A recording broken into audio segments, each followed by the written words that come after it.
What is happening, fellow fantasy GMs? I'm DJ Wang. He's the bearded one, DJ Dove.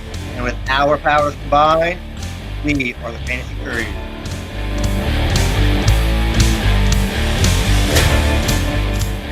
What is up, JJ Wang? How you doing today? Good. Look forward to this. Yeah, first show. We got one show down. They can only get better from there. Got some good responses from some friends who've been listening. Hopefully some other people other than like our five friends will listen to us and take our advice. I've been called a fantasy expert at times by your nephew actually at one point. Yeah, I've seen that. Due I to was our wondering who that expert was when he said it. I was going to ask him, but I never did. What can you say? You get a voice, and everybody thinks you know everything. All we got to do is push record on a Zoom meeting. I'm an expert, so but, hey, I'll take it. So yeah, also last week I was talking about Priest Holmes, and my buddy who's been the guy I've done fantasy with since 1999, a buddy of mine that lives up in Alaska. He's like, that made me laugh because he was the guy that got Priest Holmes, and he's the reason I don't like the Chiefs. It's funny, like just because I dropped Priest Holmes, and then he exploded and became he's got to be one of the fantasy studs of the last 3 decades, like top 5 at least. He said that once I dropped him, there was another guy that was in our league and him. They were on they were at a conference. So they were out and they're up all night. And the way our league works at that point, it's changed since then, is that you get free agency. We do waivers, and free agency starts at 6 a.m.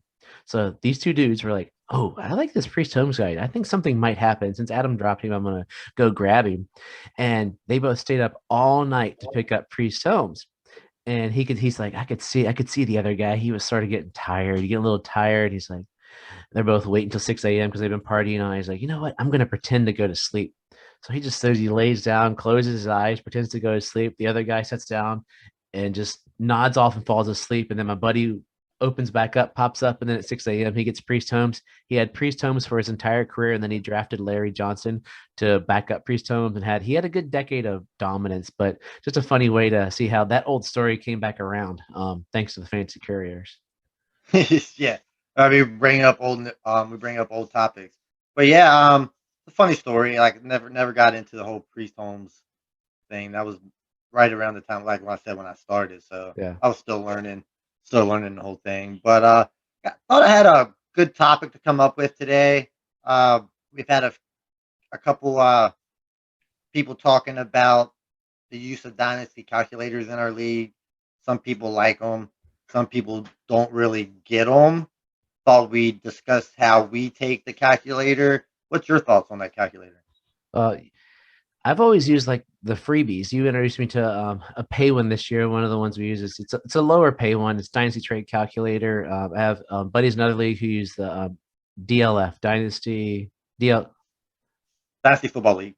DFL. Sorry, DFL Dynasty Football League calculator, and they Dynasty League Football DLF. Dynasty League Football. There we go. Yeah. There you go. You got it. They use that one. I think we got it. And because I'm cheap, I haven't used it yet. But we were talking about it before the show that it might be one we look at in the future because they do come with articles. But it's like any tool. You have a hammer. Hammers are great to build things, but we've moved on and now we use screws and decks. We don't use nails. So our hammer is great, but we use a screwdriver now and a drill to put that in. And that's sort of how the calculator has to use is that it gives you that. It's how you start.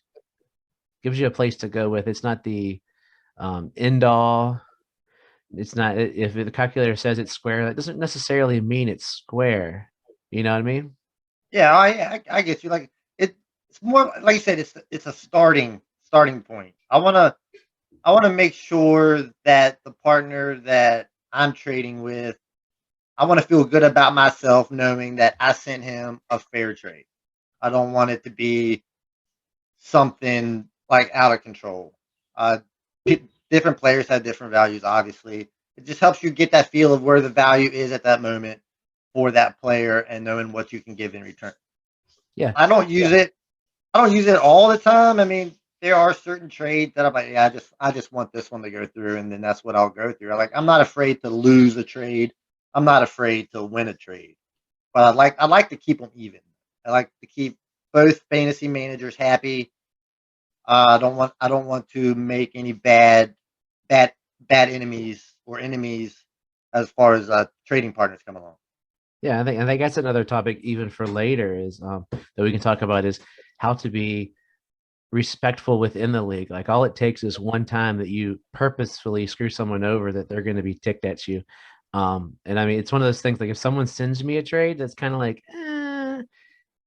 that's when I'm like, hey, you sent it to me. What can I do? And I'll look through it and I'm like, sometimes it's a real tough decision. I mean, we've talked about the trade. We had a trade where we've seen a quarterback who according to the calculator square up, but in the future range, if I'm giving up say a quarterback for three running backs, well, I'm gonna if this quarterback is a young guy, so say I'm a Tua guy. Well, the trade wasn't for Tua, but say I'm trading for Tua, and then the running backs I get back, I may be like, oh yeah, Tua had a good year this year, so I got Dalvin Cook, and then I got Adrian Peterson, and then I got some other old guy. Well, Tua's got 10 years, whereas those guys are going to be done in two. So that's where you can't go by calculator, even though, I mean, you look right now, Dalvin Cook's value will be like 4 times that of Tua. So I would take that trade. Let me say that straight up right now. Yeah, no, Tua would have to have a record-setting year this year. But you got to think about long range as well. If I get that quarterback for a decade, the value is different than a 2-3 year running back. It would have to be something massive to go straight up calculator. Yeah, I value like when it comes to a calculator, I probably value the quarterbacks a little higher than most calculators do, and I probably value the running backs a little lower than most calculators do. That's just the way it goes. Quarterbacks, especially in the superflex, quarterbacks are just too valuable. So I think their price has got to be way up there. Yeah, and also a lot of leagues we've done have adapted to using less strict roster limits where we use a lot more flex positions. And I don't know about you, but I tend to prefer to build mainly because we do say we talk a lot more, we think more dynasty. I would rather have a lot of receivers and a few running backs because running backs you can pull out of a bag somewhere. I have a league where I have Jamal Williams as my number 2 running back. That's not good, but it makes my receivers better because I went receiver hard. I mean, I'm going to be going through with AJ Brown and Chris Godwin, and oh golly, did I get DJ Moore? No, AJ Brown, Chris Godwin, Cortland Sutton, and Robbie Anderson. That's a good 4. Like Robbie Anderson's gonna be gone in a year or two, but it's a balance. We'll talk about it at one point. But the running backs, I'm with you on that. I think we're like I'm still stuck in the no RB Neanderthal world of 3 years ago, and I'll still go a little bit that way because I'm never drafting top 3, top 4 because I'm just that good. That's why we're on this podcast. Except in Dynasty, and that's because I trade to get there. But in like redraft, I'm not drafting top 3 or 4, so I'm never going to get the CMC. I'm never going to get the Dalvin Cook, all that kind of stuff. So I'm drafting later, and I'd rather have DeAndre Hopkins than some of the guys we're going to talk about in a moment here. Yeah, like that's usually the way I am. Like the calculator just gives me a good starting point for a trade. That's the way I like to go.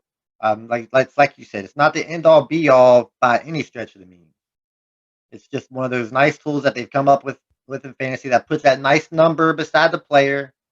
It's easy to see what this guy's got his value worth. It's like it just depends on which calculator you go by. And if you don't want to use one, that's absolutely fine with me. I mean, got no issues. If you think you can pull off great trades without the calculator, by all means. Just know that if you send me a trade, it's going in the calculator and it's going to have to be pretty fair for me to even acknowledge it. Yeah, we've done it for years without calculators, so it's doable. It's just a little harder. It takes that little bit of extra time that we can get for the baseline. Now, we're talking about calculators, which sort of leads us almost into today's topic. There's certain guys that will show up on the calculator that might be like, whoa, that guy's got some value. I don't want that guy on my team. Or there's some guys that will be so low that we'll go higher on. And I think that's sort of what we're looking at even with this whole show that we're doing is we're not going to sit there and go, okay, these are the top 10 running backs. Everybody knows who the top 10 running backs are. We're going to look at it from sort of a different kind of lens, like thinking about different, like last week we talked about 5 guys that we really liked. Well, this week we're going to go the other route. We each took one guy from each of the main fantasy positions that we're like, this dude is not going to be on my team for one reason or another. We'll talk through a couple guys we didn't choose and reasons why. As we're looking through, and we just chose a guy from each position that we just said, this dude won't be on my team. And there's going to be multiple reasons we go through. How about you? You start us off with your quarterback. I don't know. I don't think he's polarizing. I think the fantasy community pretty much agrees with you in their total disdain for this dude, except for that trade we were talking about where he did end up in a trade for Josh Allen, I don't. Hey, to each their own. Yes. But yeah, I was big on Daniel Jones coming out of college because he looked like Josh Allen, that big guy, could run a little bit. But come 2 years later, I don't think he's by any stretch of the means near Josh Allen. Like last year, he's a 24th ranked quarterback. There's just not a lot of passing volume there. They don't throw the ball a lot. So with Barkley coming back, probably going to run the ball even or throw the ball even less. Take the ball out of Daniel Jones's hand because he does have a turnover problem. He can get you that big run from time to time. He did have that one last year. Watch out for the grass. But I just don't think the volume is there. There's not a lot of upside. I mean, he's going as the top. He's going as like the 20th ranked quarterback right now, I think. And I just can't see him being in maybe 24, 25 range, probably. I mean, that's my opinion. I just don't think the upside is there with Barkley coming back. Not a lot of throwing. So, I mean, I just not having him on my team. I'm not a Daniel Jones fan. I did hear a good point. Daniel Jones would be a good guy for best ball because he will have those weeks where he'd be like, whoa, he is a good quarterback. Hey, then you have those weeks where, hey, I could have thrown more yards or less interceptions. Well, obviously, than he did. So and I think Barkley, I would argue the only thing I disagree with you, like I'm with you on where Daniel Jones will fall. Daniel Jones, with like any quarterback, probably fall 15 to 25, somewhere in there. But I think Barkley helps him.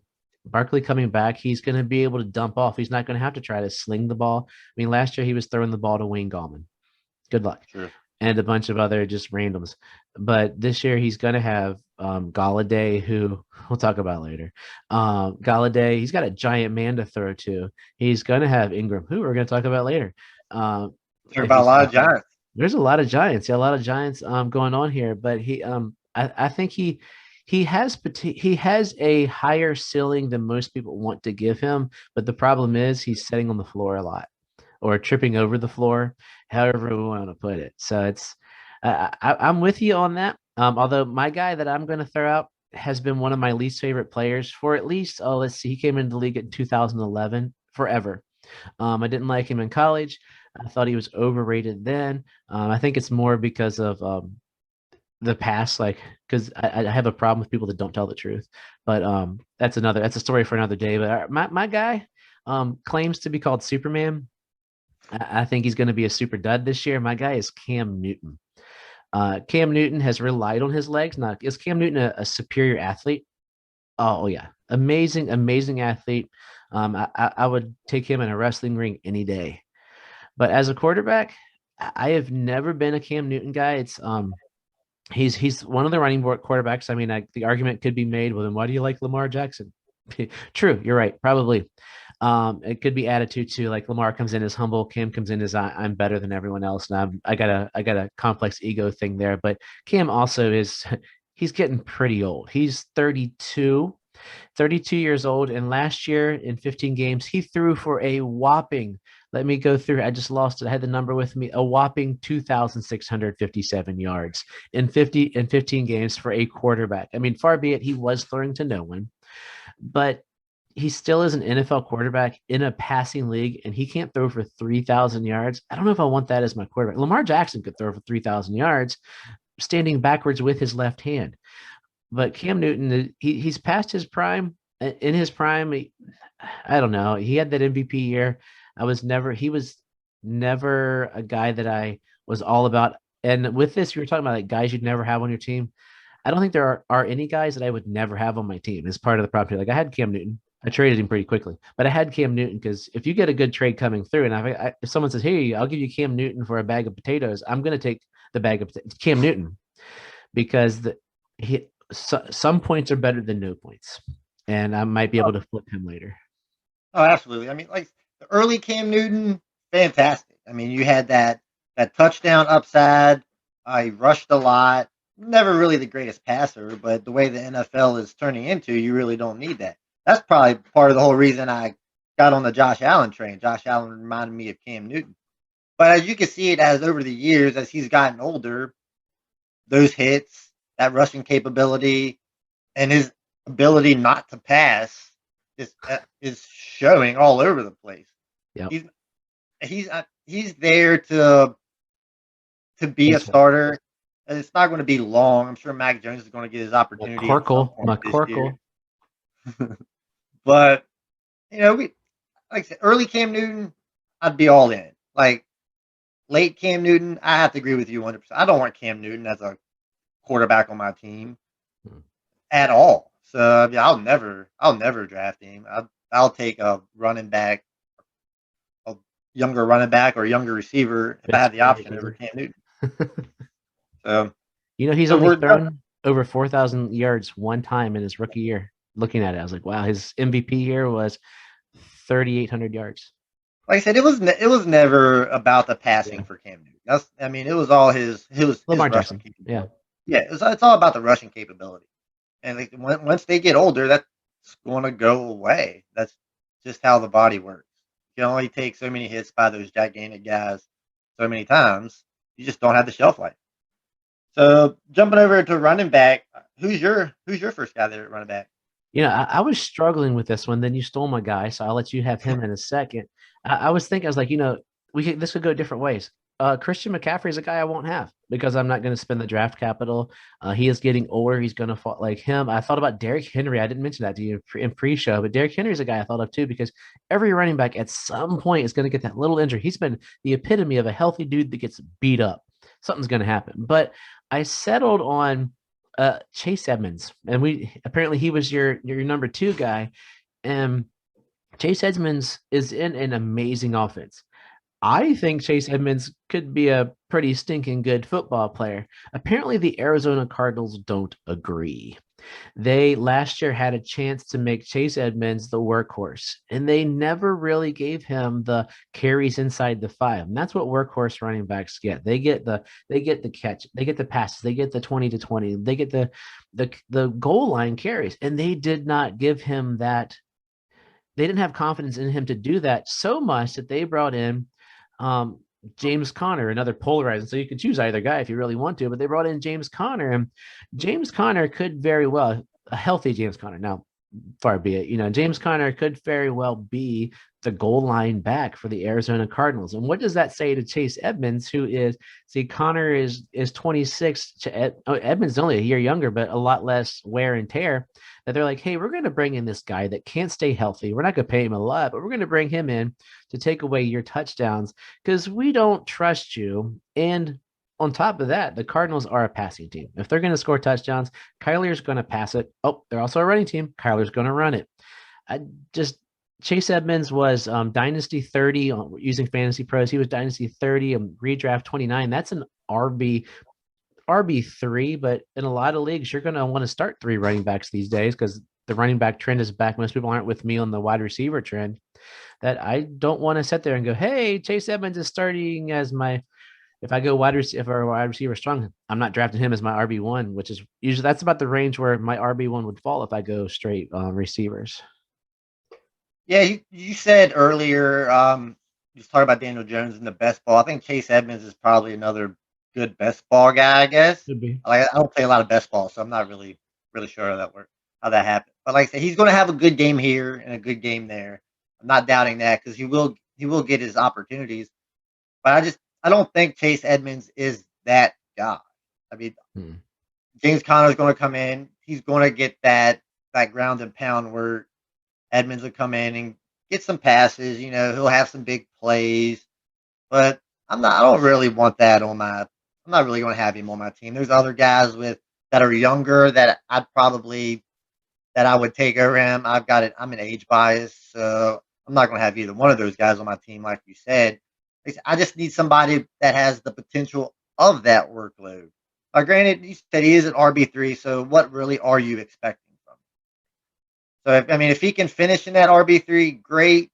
If he did, like I said, it really wouldn't surprise me because it could hinge on 3 games. He has 3 big games all year that could put him in that RB3 situation, but the rest of his games are doo-doo. So I think James Conner has a better year than Chase Edmonds. I mean, it's possible. I think James Conner will get more carries if he stays healthy. Probably have more touchdowns. And James Conner he is a decent pass catching back. It just depends on where you got Chase Edmonds. Is probably he might get injured too. He's not the healthiest of people. So you got a great backfield. Got a great backfield there to stay healthy. You can really rely on them. Probably end up bringing in They've still got Benjamin, right? Yeah, and it's Kingsbury too, so he's not gonna. It's gonna be empty backfield, 12 wide receivers and -1 player on the field. They'll probably end up using Rondell Moore as the running back. A la Anquan Bolden. Rondell Moore has that Anquan Bolden feel to me. I mean, he could take those short passes, those screens, make a move here and there. He's pretty built dude. I mean, he can break a couple tackles and he's off to the races. So he might even get that instead of running the ball, they'll pass the ball short, and then that just takes even more away from Chase. There's just a lot of people there to give the ball to, and Chase Edmonds doesn't really do anything for me. Now it's your turn. This is our consensus choice. You stole him from me. I woke up. I'm like, I'm gonna write down this guy. Oh, JJ Wang. So when I give this guy, I'm not saying he's not a great running back or he could be a great running back. That's not what I'm saying at all. My guy's DeAndre Swift. I mean, he was high coming out of college. I mean, everybody likes this guy. Everybody likes the talent. But the situation is where what I'm going to have to avoid. They traded Matt Stafford for Jared Goff. Really big downgrade. That makes the offense worse. They get rid of Kenny Golladay, who we'll talk about later. That's going to make the offense worse. So they really don't have any wide receivers. They brought in Jamal Williams. I'm not a great big fan of, but I mean he's a good pass catcher. He's a good runner. He proved it in Green Bay. So I mean you're probably a 60-40, 50, maybe even a 50-50 workload. That offense is just going to be so bad. The defense is going to be so bad. He's not going to get the full workload. I mean, this team could win one game next year. So, I mean, I'm just not confident in this at all. Yeah, I'm with you there. I'm looking, I love me some Dan Campbell. He coached the Dolphins as an interim coach years ago. I remember him as a tight end. That's how old we're getting now. Oh, yeah, I remember that. Campbell's coming out saying that Jamal Williams is going to be their starting running back with Swift being the change of pace. And I think that's going to happen? No. I agree with you on about the 50-50. But when rookie running backs come in, rookie running backs play. Last year, the garbage Detroit Lions said, we would rather play 75-year-old Adrian Peterson over this young phenom DeAndre Swift. And to me, that says, we don't think you're super great. I think Swift, I mean, he's a massive human being. I mean, he's kind of close to my height, but he is a great football player. Yeah, he's like the both of us put together muscle-wise. Yeah, oh yeah. But he's a great player. College career was amazing. But he got 520 yards, 21 yards last year. I mean, his touchdowns were there. That's what saved him as a fantasy player, but you can't bank on touchdowns. He just comes to mind just because the backfield is crowded. There's not been a dedication to running. The Lions are going to stink for basically every reason you said. And Dan Campbell coming out and saying that just floored me, thinking, wow, Dan Campbell, you're going to give Jamal Williams all the touches. And I do believe Anthony Lynn is their offensive coordinator. Am I correct on that? And let me tell you, he did a great job in LA. I mean, that was as head coach there, he was fantastic. I mean, that worked out really well. But when it comes to draft time, he's going around the same area. Let's say Akers, Dobbins, Harris, Aaron Jones, and Antonio Gibson. I've probably taken all those guys over DeAndre Swift, but just because their offense is better. Dobbins would be close to me. Dobbins would be close. Not Dobbins and Swift to me would fall into the same range because Dobbins, they're both great athletes. I think Swift's a better athlete than Dobbins. Dobbins will have more opportunities, but Dobbins will lose all of his stuff to Jackson, whereas Swift will lose all of his stuff to the 20 guys trying to tackle him in the backfield. I agree. I mean, like it's similar there, but like I think Dobbins. I would say they're the same running back, but like Dobbins is just in a better position. Yeah, Like if you yeah, would just put, yeah, if you would put Swift on the Ravens, oh, I'd be it'd be fantastic. But unfortunately, that's not how the NFL works, and you got to play with who drafts you. But And Swift in Washington. unfortunately, like this takes me back to my longtime boy back in the day, Pete Ward. He was fantastic coming out of college. Ends up on the Cincinnati Bengals, and his career goes to dirt. I mean, that's just what happens. So, and I'm, and if by year two you're not the workload running back on a team, I mean, how many years do you get? I mean, we don't get a lot of years out of running backs anyway. Yeah. So this is going to be the second year pretty much wasted, and you only got another 2 years that you can rely on him. Speaking of receivers that probably went to what you would consider a dirt situation, I think that's why you don't like the next guy. I know you've never been a super fan of your receiver, but I think it's dirt situation that dumps you down the drain for this guy, right? Oh, absolutely. It goes right along with my Daniel Jones pick. It's Kenny Galladay. Uh, I just never seen Kenny Galladay as that guy. I mean, his best finish was number 9, wide receiver. That was 2 years ago with Matt Stafford in a high volume offense. He's not. He doesn't have Matt Stafford now and a high volume offense, and he doesn't have. And he's got a running back named Saquon Barkley that's going to take away a lot of production because Daniel Jones will drop it off to Saquon more than he'll throw to Kenny Galladay. They don't have a lot of receive. I don't think the receiving core is all that great. Um, he only played 5 games last year. He's 27. I just don't think the upside is going to be there. I see him as a mid range wide receiver 3 at best. Can't really go any higher than that, even though he is the number 1 receiver on a team. I'm not in on that. I'm not in on that offense, obviously. This is probably the only guy that we disagree on. I'm a Kenny G guy. I love some Kenny Galladay. He almost to me is kind of like the inverse Julio, whereas he's going to get touchdowns. The yardage might not be there, but a lot of guys I listen to potting or reading, it's money talks, and they spent some money on Kenny Galladay, a chunk of money, and Kenny Galladay is a giant mammoth of a man, 6'4", 214. He is a huge man. Yes, he is 27. 27 is when receivers hit. He'll be 28 before the end of the season. 27 is when receivers sort of hit their that's the good magic number for a receiver. That he's just a big giant dude, and Daniel Jones has to throw to somebody. I mean, last year Daniel Jones put up okay numbers, and he was throwing to Slayton and the shell of Golden Tate and Jim Bob Jones and Jerry Smith, just random dudes we don't know that I'm making up names for because it was such a depleted core. The core this year is better. Saquon is back. And we'll talk about another guy later on with me. But I just think Kenny Galladay is too big and too talented to not have some success. Even cruddy football teams can support a wide receiver 1. Like, do I think he's going to be top 5 receivers? No. I do think he's a wide receiver 1, probably like right there at 12. I would put Kenny G maybe the number 12 guy just because of volume, not because of the Giants. They're in the AFC East too. Remember who they're playing against. They play the Washington football team twice. Stellar defense.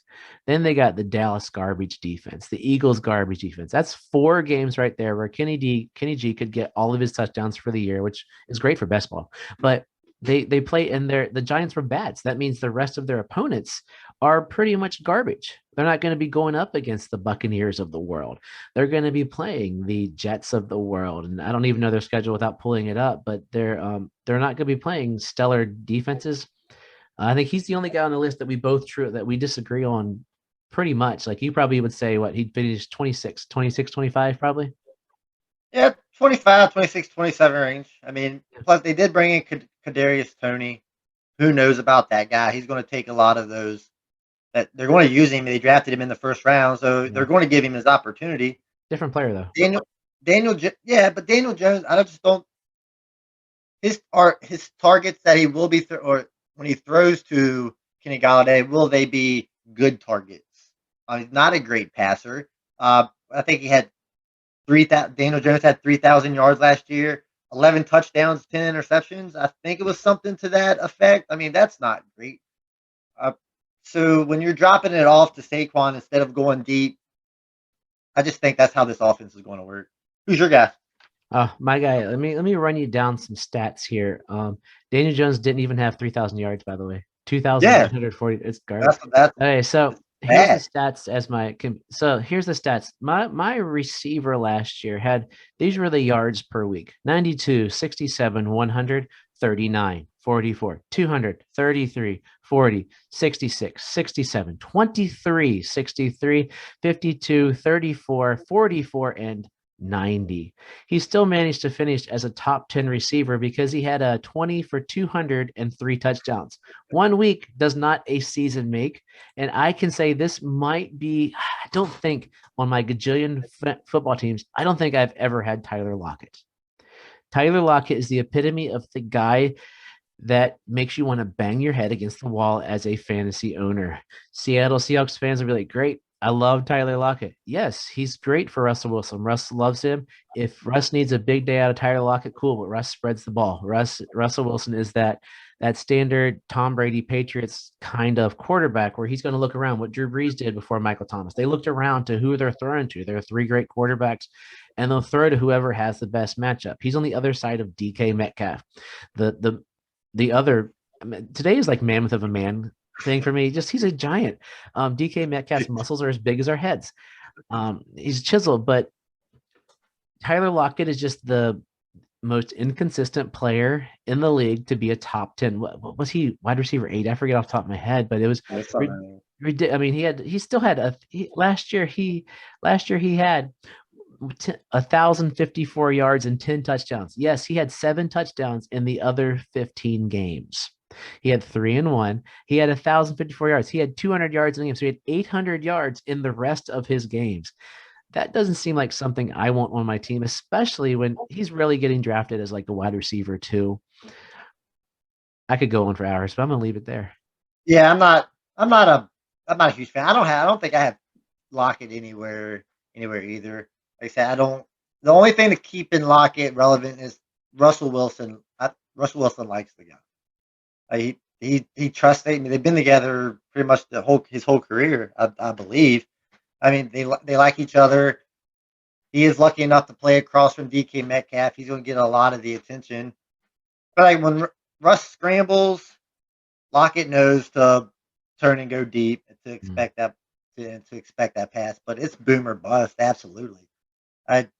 I'll bang my head on the wall every game with that guy because you're probably not getting that boom game because it only happens once or twice a year. But you want to put him in there just in case it does happen. Because when it does happen, it's a week winning game. And I'd rather not deal with that headache every Sunday. And I'll just avoid it at all costs. He's going to be 29 years old at the end of September. So for a speed guy, where that's a necessary part of his game, speed starts to wane as you've been there. But I mean, yeah, I wouldn't even put him. Like he's getting drafted wide receiver 2. I don't want him as my wide receiver 3 because I just don't want a zero split. Yeah. I mean, you catch 3 passes for 34 yards. That's 6 points from your on a PPR. I mean, if it means anything, I'd probably take Kenny Golladay over Tyler Lockett. Well, I mean, I would take Kenny Golladay over Tyler Lockett. I mean, I guess that's a vote of confidence for Kenny Golladay, but I'm not taking Tyler Lockett anyway, so I guess it really doesn't matter. Yeah. But I mean, let's just keep. Can I keep bashing your favorite team in the NFL with my tight end? Oh, go ahead. Yeah, my tight end is Evan Ingram. When Evan Ingram came out in 2017, I told my brother-in-law who wanted to draft a tight end, I said, don't take O.J. Howard, take Evan Ingram. And in 2017, I was absolutely right. Well, I'm still right because O.J. Howard's a dud.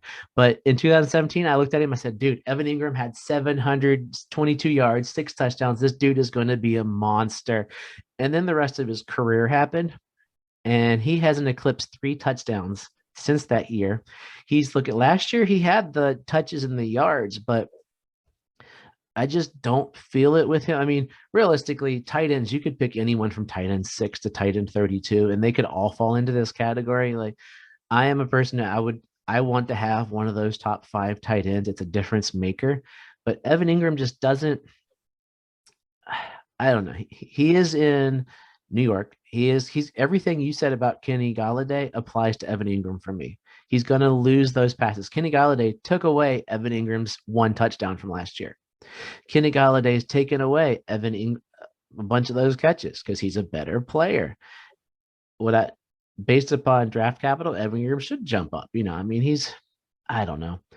He was just been frustrating after that I mean, first year. So he had Eli Manning that first and second year, correct? I think he got hurt his second year, but he had Eli Manning that first year. Eli Manning's a good quarterback; he can make it happen. But look who he's working with now, Daniel Jones. Like you said, 3,000 yards passing. How how how many people can you spread out 3,000 yards and be fantasy relevant?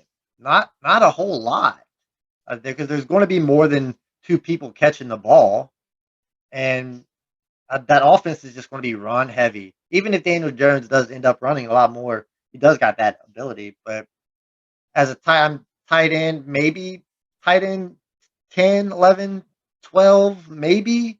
Like, probably not even that high, honestly. Tight end. Like, here's a weird argument. In 2017, when Evan Ingram had 717, had his highest yardage total, Eli Manning only threw for 3,400 yards. I don't know. Daniel Jones threw for 3,000 basically the last 2 years. So if he steps up a little bit, I'm not. I could go on Eli Manning rants for years. Me too. I'm not an Eli guy, so it's.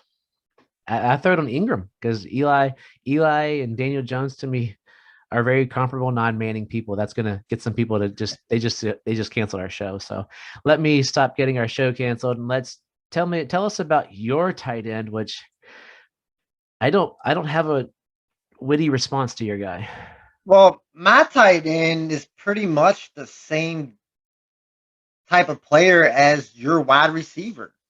I think pretty much the exact same thing.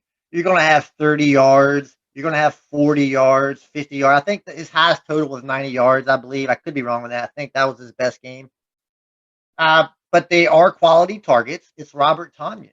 He is in that Aaron Rodgers offense. So, I mean, you're getting good quality targets. So the ball is going to be put exactly where you need it. So he had 52 catches. And it was 586 yards, I believe. And here's the big one. 11 touchdowns.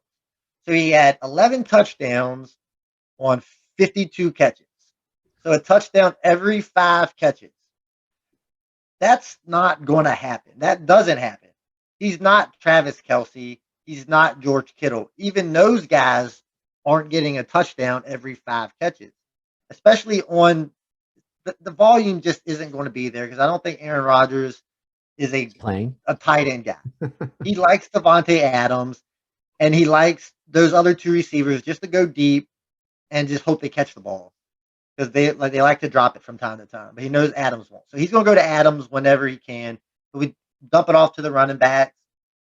Like that efficiency isn't going to be there.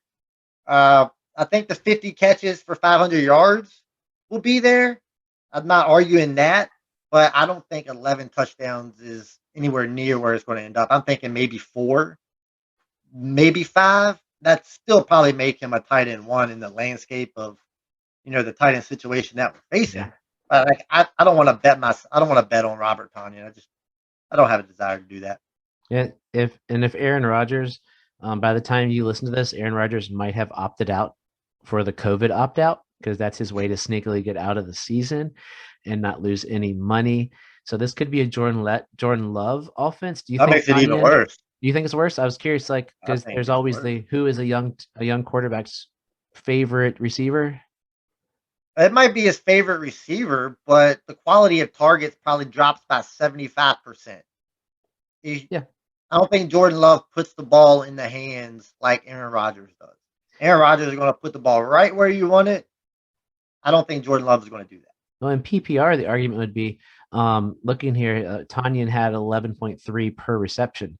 What if Tanyan gets 60 catches from Jordan Love for 6 per carry? It's about the same, I guess. Yeah. You just get the touchdown, but I think he could get more catches with Love. So it'd be interesting. Like, I'm with you. I've had more people ask me recently in my leagues where we just talk about, like, hey, what do you think of Tanyan? Like, one guy tried to tell me Tanyan. I said, I don't know. Like, I'm not. It's a tight end, and it's not.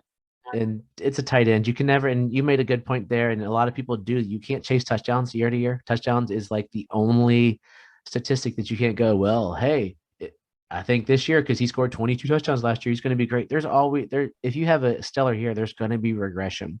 The 52 targets, I think you can go with that. I mean, he had a week. San Francisco, he had 1 target for 5 yards. I don't want that spot. I want to at least know my tight end's going to get me a point, other than a PPR point. So I want 2 points for my tight end if I'm going dud on tight end. I think, and I wouldn't have played him versus San Francisco anyway if I was streaming tight ends. But there's just, yeah, if Tanyan is the tight ends you're taking him what, round 9, round 10, I'm guessing, in a redraft. If I'm not taking one of those top 5 or 6 tight ends, I'm not taking a tight end till right before I'm forced to take defense or kicker. So they're going to be around 13. I'm going to take some dart throw and then stream dart throws versus paying around 9, which could end up being, round 9, you could probably pull Tyler Boyd, who's going to get 900 to 1,000 yards. I'd rather have Tyler Boyd than Robert Tanyan and just punt on my tight ends. Yeah, I mean, I'm sure like my last week's tight end, Adam Troutman, definitely going later than Tanyan. I'll just wait on somebody like Adam Troutman that has more upside. Sorry. Hi. More upside. That's be the Cole Kmet I'd probably take over Tanyan just for upside alone. I think the more targets to be there, more catches. And I almost wrote Logan Thomas was almost my guy, and then I'm like, wow. Yeah. Logan Thomas was almost my guy too. I pulled him out actually because I was looking at Fitzmagic, and Fitzmagic loved Gesicki, and I was like, I can't make an argument. Logan Thomas, he's transitioned from quarterback to tight end, and I had to delete Logan Thomas. Like, I don't think he's going to be great, but I don't think he's not going to be great. So he's like another topic for us later. Yeah. So was Gesicki's or his Fitzpatrick's favorite target because he was the best option, best receiving option? Well, now that he's in Washington, the tight end isn't the best receiving option. Are you saying Scary Terry is better than Devontae Parker? I know it might be a stretch, but I think so. Yeah. You better be, because if you say Parker's better, we might cancel this. Yeah. So I mean, I think Fitzpatrick is going to love throwing it to Scary Terry. He's going to look right over Logan Thomas. And he's going to see Scary Terry going deep down the field, and we all know Fitzpatrick is going to pick the downfield threat before he dumps it off to Logan Thomas. And Logan Thomas, he'll get the catches where Fitzpatrick's helmet is sideways, and he's just having to lunge it somewhere to some random dude who's going to catch the ball. Just a big guy in the middle of the field. I'll throw it there. Tell you what, hope everybody, we are getting into July with our podcast. Those were our 4 guys we do not want on our teams. Next month, we're going to, next time you hear us, it'll be July. We're talking about July is a dark month in the fantasy landscape. So we're going to talk about some of our dark horses, guys that are later players that we think have the chance to jump out and be amazing. We also would love to start a segment with a mailbag. If you have any questions, are you going to be the first person to send us an email? We have an official email account. It is thefantasycouriers@gmail.com. It's popping up on the screen if you're watching us on YouTube. If you are listening to us on a podcast, learn how to spell thefantasycouriers@gmail.com and do the best you can. So JJ Wang, let's get us out of here. Yes, so we'll close it out. Stay true to yourself. Trust the process.